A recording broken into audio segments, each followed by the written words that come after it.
ദൈവനാമത്തിന് മഹത്വം ഉണ്ടാകട്ടെ. ആരാധനയുള്ളതായ ബന്ധത്തിൽ ചെറിയ വേദഭാഗം വായിക്കും. നമുക്ക് വളരെ സുപരിചിതമായ യെശയ്യാ പ്രവാചകന്റെ പുസ്തകം 53-ാം അധ്യായത്തിന്റെ 4-ാം വാക്യം. യെശയ്യാ 53:4. എന്നാൽ അവൻ നമ്മുടെ അതിക്രമങ്ങൾ നിമിത്തം മുറിവേറ്റു, നമ്മുടെ അകൃത്യങ്ങൾ നിമിത്തം തകർന്നും ഇരിക്കുന്നു.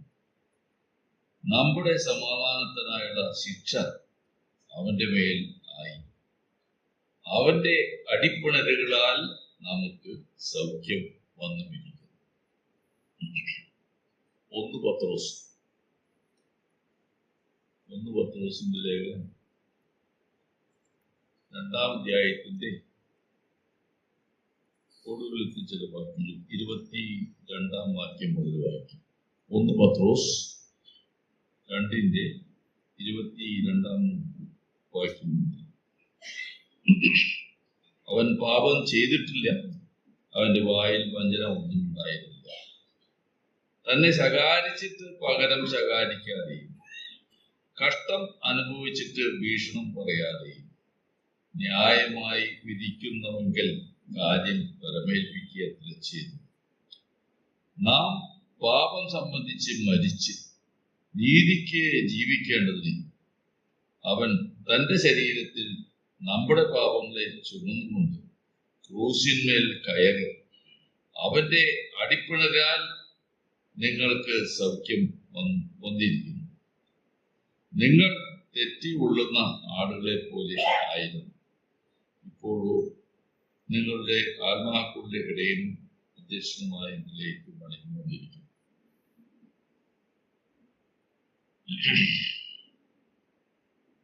നാം ആദ്യം വായിച്ചതായ ഭാഗത്ത് നമ്മുടെ രക്ഷകനായ കർത്താവായ യേശുക്രിസ്തുവിന്റെ sufferings of our lord Jesus, കർത്താവിന്റെ കഷ്ടാനുഭവങ്ങളെയാണ് അവിടെ നാം ചൂണ്ടിക്കാണിക്കുന്ന കാര്യം. അവിടെ യെശയ്യാ പ്രവാചകൻ പതിനാത്മാവ രേഖപ്പെടുത്തിയിരിക്കുന്ന കാര്യങ്ങൾ നാം ഓരോന്നും വായിച്ചു നോക്കുമ്പോൾ അവിടെ രേഖപ്പെടുത്തിയിരിക്കുന്നത് നമ്മുടെ അതിക്രമങ്ങൾ നിമിത്തം മുറിവേറ്റ്, നമ്മുടെ അകൃത്യങ്ങൾ നിമിത്തം തകർന്നുമിരിക്കുന്നു, നമ്മുടെ സമാധാനത്തിനായുള്ള ശിക്ഷ അവന്റെ മേൽ ആയി, അവന്റെ അടിപ്പിണരുകളാൽ നമുക്ക് സൗഖ്യം വന്നിരിക്കുന്നു. അപ്പോസ്തലനായ പത്രോസ് അതിനെക്കുറിച്ച് തന്നെയാണ് ഇവിടെ പറയുന്നത്.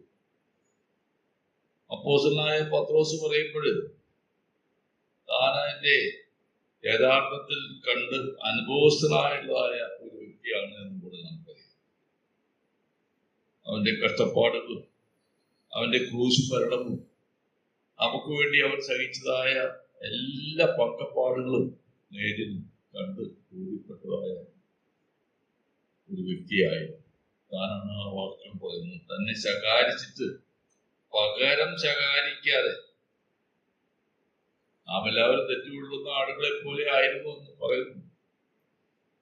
ആട്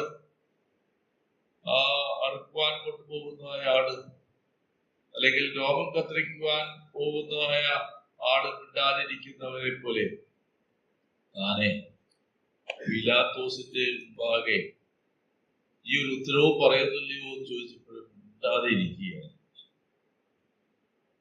കാരണം തന്നെ ശരിയായിട്ട് ന്യായമായി വിധിക്കുന്നവെങ്കിൽ കാര്യം പരിമേൽപ്പിക്കുക താൻ ചെയ്യും. ന്യായമായി വിധിക്കുന്നവൻ പീലാത്തോസ് അല്ല എന്ന് നമുക്കറിയാം. തന്റെ പിതാവായ ദൈവമാണ് ന്യായമായി വിധിക്കുന്നത്. പീലാത്തോസ് അവനോട് പറഞ്ഞു, എനിക്ക് നിന്നെ വിട്ടയപ്പാൻ, നിന്നെ കൊല്ലുവാൻ, മരിപ്പാൻ, ഏൽപ്പിക്കാനുള്ള അധികാരം നീ അറിയുന്നത്, നിനക്ക് മേലിൽ നിന്ന് കിട്ടിയിട്ടല്ലാതെ ഒരു അധികാരവും നിനക്കില്ല എന്ന് വ്യക്തമായിട്ട് ഈ വ്യക്തി, പ്രതി ആയിട്ടുള്ളതായ വ്യക്തി കർത്താവായ യേശുക്രിസ്തു പറയുകയാണ്. മേലിൽ നിന്ന് കിട്ടിയിട്ടുള്ള അധികാരം, അതാണ് ഇവിടെ വ്യക്തമായിട്ട് പറയുന്നത്. ന്യായമായി വിധിക്കുന്നുവെങ്കിൽ കാര്യം പരമേൽപ്പിക്കുകയാണ്. നാം പാപം സംബന്ധിച്ച് മരിച്ചു നീതിക്ക് ജീവിക്കേണ്ടതിന് അവൻ തന്റെ ശരീരത്തിൽ നമ്മുടെ പാപങ്ങളെ ചുമന്നുകൊണ്ട് ക്രൂശിന്മേൽ കയറി. നമുക്കറിയാം, യോഹന്നാൻ സ്നാപകൻ ഇതാ ലോകത്തിന്റെ പാപത്തെ ചുമക്കുന്ന ദൈവത്തിന്റെ കുഞ്ഞാട് എന്ന് പറഞ്ഞ് അവനെ കാട്ടിക്കൊടുത്തതായ സ്നേഹം. എന്നാൽ ആ യോഹന്നാൻ സ്നാപകൻ പോലും ഒരു ഘട്ടത്തിൽ അവന്റെ സ്തുതികളെ കുറിച്ച് കേട്ടിട്ട് തന്റെ ശിഷ്യന്മാരെ, താൻ തടവിലായിരിക്കുന്ന സന്ദർഭത്തിൽ തന്റെ ശിഷ്യന്മാരെ അയച്ചു. നീ തന്നെയോ വരുവാനുള്ളവൻ ക്രിസ്തു, നീ തന്നെയോ എന്ന് മാനുഷികമായ രൂപത്തിലുള്ള ഇവരെന്റെ പ്രിയപുത്രൻ, ഇവരിൽ ഞാൻ പ്രസാദിച്ചിരിക്കുന്നു എന്നൊക്കെ പറഞ്ഞു കേട്ടതായ യോഹന്നാൻ സ്നാപകൻ, സ്ത്രീകളിൽ നിന്ന് ജനിച്ചവരിൽ യോഹന്നാൻ സ്നാപകനേക്കാൾ ലീവനായിട്ട് ആരും വന്നിട്ടില്ല എന്ന് കർത്താവ് പറഞ്ഞതായ കാര്യങ്ങൾ നാം ഓർക്കുന്നു. അങ്ങനെയുള്ളതായ യോഹന്നാൻ സ്നാപകൻ പോലും അങ്ങനെ പറഞ്ഞയച്ചായിരുന്നു. എന്താണ് കർത്താവായ യേശുക്രിസ്തു ഈ ഭൂമിയിൽ വന്നത് തന്നെ അവന്റെ ശരീരത്തിൽ നമ്മുടെ പാപങ്ങളെ ചുമന്നുകൊണ്ട് ക്രൂശിൽ കയറി. അവന്റെ അടിപ്പിണരുകളാ, അവർക്കുള്ളതായ അടികളെ കുറിച്ചൊന്നും വിവരിക്കേണ്ടതായ കാര്യമില്ല, നമുക്കറിയാവുന്നതാണ്. ചാട്ടവാറുള്ളതായ അടി, മുൾമുടി വെച്ച് ശിരസിൽ വെച്ച് ആഞ്ഞടിച്ചതായ അടി, കുറ്റം കൊണ്ട് കുത്തിയതായ ആ സകല വേദനകളൊന്നും സഹിച്ചുകൊണ്ട് നമുക്ക് വേണ്ടി ആ കാൽവരിലെ കുരിശിൽ ആ സകലവിധമായ കഷ്ടപ്പാടുകളെയും യാതനയും വേദനകളെയും അനുഭവിച്ച് നാം അനുഭവിക്കേണ്ട നമുക്ക് ദൈവത്തോടുള്ളതായ സമാധാനം വരുത്തുവാൻ, സമാധാനം സ്ഥാപിക്കുവാൻ അവൻ